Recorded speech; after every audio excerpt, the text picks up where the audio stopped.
من مجاهد حقم، مرد سنگر آرایم، مؤمن خدا جویم، دشمن تعدایم، قاطع و مبارزم، یار دین و دنیایم، شیر روز پیکارم، جنت است تمنایم، نعره های تکبیرم موج صف شکن دارد، چه چه تفنگ من با جهان سخن دارد. نعره های تکبیرم موج صف شکن دارد، چه چه تفنگ من با جهان سخن دارد.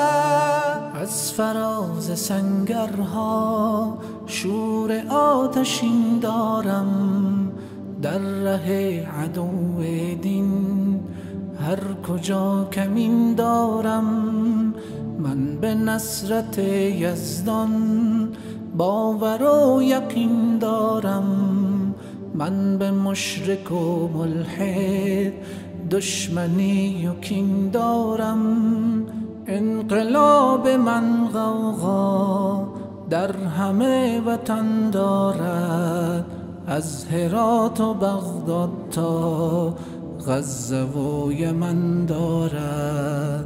انقلاب من غوغا در همه وطن دارد، از هرات و بغداد تا غزه و یمن دارد. راکت و تفنگ من حجتم به میدان است، دفتر و کتاب من منطقی ز انسان است. هجرت و جهاد من بهر حفظ ایمان است، خط و مشی من دایم پیروی ز قرآن است. هر مبارزم اینجا حالتی چو من دارد، مرد سنگر و خون است با خودش کفن دارد. تا رمق به جانم هست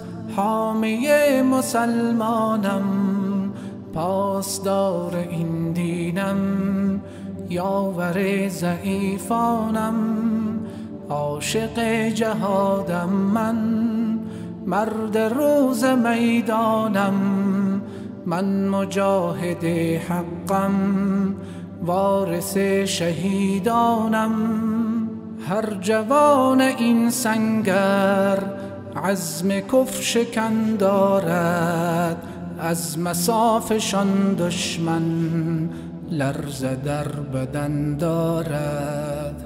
هر جوان این سنگر عزم کفر شکن دارد، از مصافشان دشمن لرزه در بدن دارد. طاغوت و سپاه او از چنین کسان ترسند، قلب دشمنان دایم از وجود من لرزد. کاخ ظلمشان زود است، زلزله در آن افتد. صبر کن سلح شورا عاقبت ز ما گردد.